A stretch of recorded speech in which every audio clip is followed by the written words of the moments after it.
ඔයාලක් ගෙදර පූසෙක් හරි බල්ලෙක් හරි ඉන්නවද? එහෙම නැත්නම් මේ දෙන්නම ඉන්නවා නම් මේ වීඩියෝ එක ඔයාලට ගොඩක්ම වැදගත් වෙයි. අපි ගොඩක් වෙලාවට එයාලට තියෙන ආදරය නිසා උරතලයට ඇති කරන්න ගත්තට අපි මේ දෙන්නගේ තියෙන වෙනස්කම් සහ එයාලගේ ස්වභාවය ගැන හරි අදහසක් නැහැ. සරලව කිව්වොත් අපි බල්ලගෙන් බලාපොරොත්තු වෙන දේම සමහර වෙලාවට පූසගෙනුත් බලාපොරොත්තු වෙනවා. එහෙම නැත්නම් මේකේ අනිත් පැත්ත. ගොඩක් පැති වලින් මේ දෙන්නගේ වෙනස්කම් තිබ්බත් අපි දැනගෙන ඉන්න ඕනේ පැහැදිලි වෙනස්කම් කීපයක් තියෙනවා. එතකොට අපිට පුළුවන් එයාලට අවශ්‍ය විදිහට අපේ ආදරය දෙන්න. මේක තේරුම් නොගෙන එයාලට කොච්චර තරවටු කරත් එයාලට ස්වභාවිකවම ලැබිලා තියෙන ගතිගුණ වෙනස් කරන්න අමාරුයි. වීඩියෝ එකට යන්න කලින් ඔයා තාම Pet Ceylon community එකේ member කෙනෙක් නෙවෙයි නම් අනිවාර්යෙන් like කරලා subscribe කරන්න. pet owners ලාට වැදගත් වෙන ගොඩක් දේවල් interesting විදිහට විද්‍යාත්මකව පැහැදිලි කිරීමක් එක්ක මේ channel එක හරහා ඔයාලට දැනගන්න පුළුවන්. හරි. අපි එහෙනම් යමු වීඩියෝ එකට. අපි කතා කරන පළවෙනි වෙනස්කම තමයි මේ බල්ලන්ගේ සහ පූසන්ගේ social behavior එකේ තියෙන වෙනස්කම. බල්ලෝ කියන්නේ කොයිලෙත් පැක් එකක් නැත්තම් කණ්ඩායමක් විදිහට ඉන්න කැමති පිරිසක්. මොකද මෙයාලගේ මුතුන් මිත්තෝ වෙන වෘකයොත් කන්නේ බොන්නේ දඩයම් කරන්නේ එක පවුලක් විදිහට. ඉතින් මේ බල්ලොත් ස්වභාවිකවම කැමති මොකක් හරි කණ්ඩායමක කොටසක් වෙන්න. ඒක මිනිස්සු වෙන්නත් පුළුවන්, තව බල්ලොම කීප දෙනෙක් වෙන්නත් පුළුවන්. ඒක යාලට අදාළ නැහැ. කවුරු හරි ඉන්න ඕනේ යාලත් එක්ක. හැබැයි පූසෝ මේකේ අනිත් පැත්ත. තනියම තමයි ඔක්කොම. එයාලට ඕන වෙලාවට ආදරය වෙන්නන්න ඕනම ළඟට ඇවිත් දෙවටි ඉන්නවා. ඒත් එයාලා තනියම පාඩුවේ පැත්තකට වෙලා ඉන්න වෙලාවල් වැඩි. ඉතින් pet owners ලා දැනගන්න ඕන පළවෙනි වෙනස්කම තමයි මේ දෙන්නගේ මේ social behavior එකේ තියෙන වෙනස. සමහර විට ඔයත් බැනලා ඇති බලු දඩිය නම් ඕන වෙලාවක සෙල්ලමට ලෑස්ති වෙලා ඉන්නේ ඒත් පූසනම් කනවා බොනවා නිදා ගන්නවා විතරයි කියලා. ඒත් දන්නවා ඒක එයාලගේ විදිය කියලා. දෙවැනි කාරණය තමයි මේ දෙන්නගේ තියෙන trainability එකේ වෙනස්කම. බල්ලෝ සාමාන්‍යයෙන් අපි කියන දේ අහනවා. අපි කියන දේ තේරුම් අරන් ඒ අනුව වැඩ කරනවා. එහෙම නොකරන අයත් ඉන්න පුළුවන්. හැබැයි සමස්තයක් විදිහට ගත්තාම පොඩි කාලේ ඉඳන් ට්‍රේන් කළොත් මෙයාලා ගොඩක් හොඳට අපි දෙන කමාන්ඩ්ස් පිළිපදිනවා. මොකද මෙයාලට ඕන හැමතිස්සෙම තමන්ගේ ඕනව සතුරු කරන්න. ඒක නිසා එයා ගොඩක් උනන්දුවෙන් අපි කියන දේවල් කරන්න try කරනවා. හැබැයි පූසු ට්‍රේන් කරන එක ටිකක් අමාරුයි. එයාලා වැඩ කරන්නේ එයාලට ඕන විදිහට, එයාලට ඕන වෙලාවට. එයාලව ට්‍රේන් කරන එක ලොකු ඉවසීමක් ඇතුව තමයි කරන්න වෙන්නේ. මොකද අපි උඩ social behavior එක කතා කරා වගේ එයාලා කැමති වැඩිපුරම තමන්ගේ පාඩුවේ පැත්තකට වෙලා කාලය ගෙවන්න. තුන්වෙනි වෙනස්කම ගත්තොත් මෙයාලගේ කමියුනිකේෂන් එකේ තියෙන වෙනස.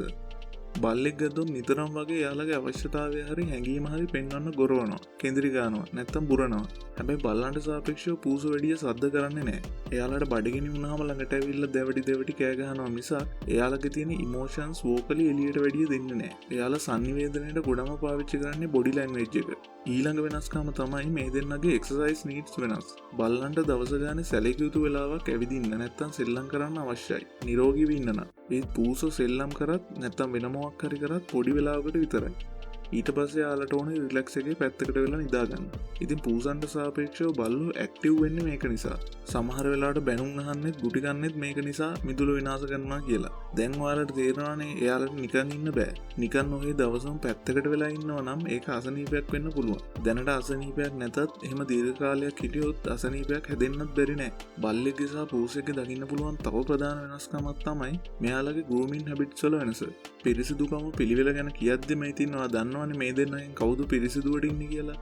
පූසෝ කියන්නේ කොයිලෙත් තමන්ව පිරිසිදුවට තියාගන්න කැමති જાතියක්. හැබැයි බල්ලෝ කොයිලෙත් බැනුම් අහනවනේ නෑවෝ විතරයි මඩනානවා කියලා. පරිශකයෝ කියන විදිහට මේකටත් හේතුවක් තියෙනවා. පූසෝ කියන්නේ solitary huntersලා. ඒ කියන්නේ මෙයාලා තනියම තමයි දඩයම් කරන්නේ. එතකොට මෙයාලා හැම වෙලේම පිට කෝට් එක පිරිසිදුව තියාගන්නවා. නැත්තම් ගොදුරට මෙයාලගේ ඉව දැනනවානේ. හැබැයි බල්ලෝ කියන්නේ pack huntersලා. වෘකයන්ගේ ජානවලට ගොඩක්ම සමානයිනේ.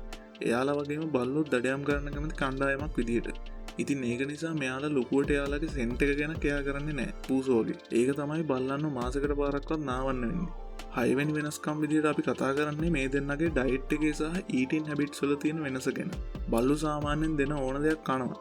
බල්ලොන් හඳුන්වන්නේ ඔපොර්චුනිස්ටික් ඊටර්ස්ලා විදිහට. මේකට හේතුව තමයි මෙයාලගේ මුතුන් මිත්තු වෙච්ච වෘකයෝ Tamanට හම්බෙන ඕන දෙයක් කාලා බඩගින්න නිවා ගන්න පුරුදු වෙච්ච જાතියක්. හරියට දඩයමක් කරගන්න බැරුණ දවසට Taman සාමාන්‍යයෙන් ආහාරයට නොගන්න දේවල් පවා එයාලට කන්න වෙනවා.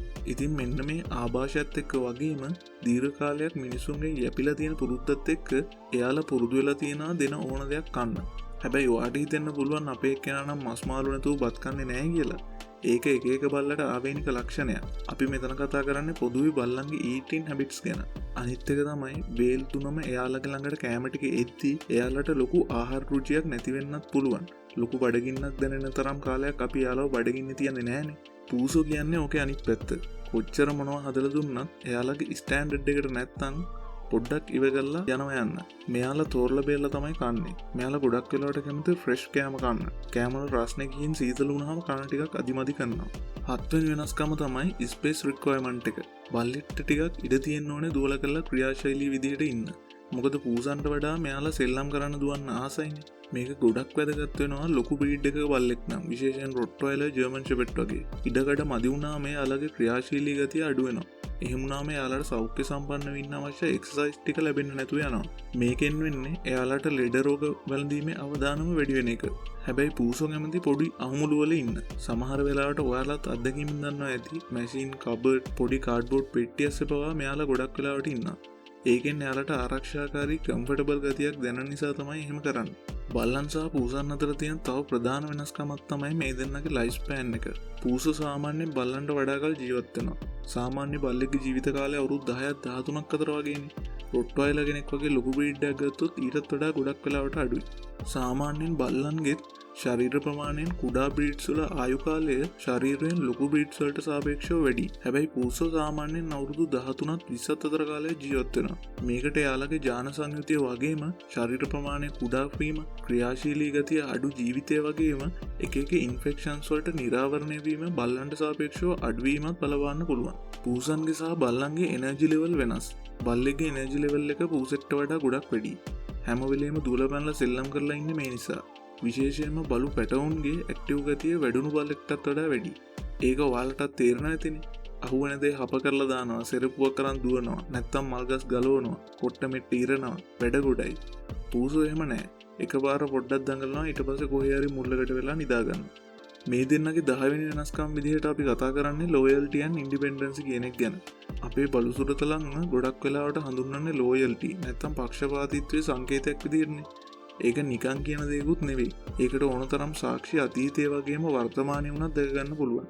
තමන්ගේ ප්‍රියතම මනුස්සයා වෙනුවෙන් තමන්ගේ ජීවිතේ පූජා කරපු, එහෙම නැත්නම් තමන්ගේ ශරීරයේ කොටස් පවා නැති කරගෙන තමන්ගේ පවුල රැකපු බල්ලෝ ගැන ඔයාලත් මෑත කාලේ ප්‍රවෘත්තිවල වුණත් දැකලා ඇති. ඔයා ගෙදරින් එළියට බහලා කොහේ හරි යන්න හැදුවත් පස්සෙන්ම එන්න හදන්නේ එයාලගේ මේ ලෝයල්ටි එක නිසා. සමහර අවස්ථාවලදී මිනිස්සෙටත් වඩා විශ්වාසය තියන්න පුළුවන් කියන කතාව බොරුවක් නෙවෙයි කියලා මේ දේවල් දකිද්දි හිතනවා නේද? හැබැයි පූසෝ කියන්නේ මොනවා කරත් කොහේ ගියත් තනියම ඉන්න జాතියක්. ගෙදරින්දී වුණත් එයාට ඕන විදිහට තමයි එයා ඉන්නේ. එයාලගේ ආදරය සහ බල්ලෙක්ගේ ආදරය කියන එක අපි එකම විදිහට බලාපොරොත්තු වෙන්න හොඳ නැහැ. මොකද එයාලා සම්පූර්ණයෙන් වෙනස් ජීවීන් දෙන්නේ. එතකොට අපි මෙයාලත් එක්ක හැසිරෙන්න සහ තේරුම් ගන්න ඕන එක්කෙනෙක්ට සාපේක්ෂව බලලා නෙවෙයි, වෙන වෙනම. අපි එහෙම හැම වෙලේම කම්පෙයාර් කර කර එයාලට සැලකුවොත් ඒකෙන් වෙන්නේ අසාධාරණයක්. ඉතින් ඒක නිසා තමයි මේ වගේ අපි ප්‍රියතම සුරතලුන් දෙන්නගේ වෙනස්කම් ගැන වීඩියෝ එකක් අරන් යන්න හිතුවේ. හිතෙනවා නම් මේ වීඩියෝ එක වැදගත් වුණා කියලා අනිවාර්යයෙන්ම ලයික් කරන්න, ෂෙයා කරන්න වගේම මේ වගේ වැදගත් වීඩියෝස් දිගටම බලන්න පෙට්සිලොන් සබ්ස්ක්‍රයිබ් කරලා තියාගන්න. වීඩියෝ එක අවසාන වෙනකම් බලපුවා ඔයාලා හැමෝටම ස්තුතියි. ආයෙත් මේ වගේ වීඩියෝ එකකින් හම්බ වෙනකන් හැමෝටම සුබ දවසක්.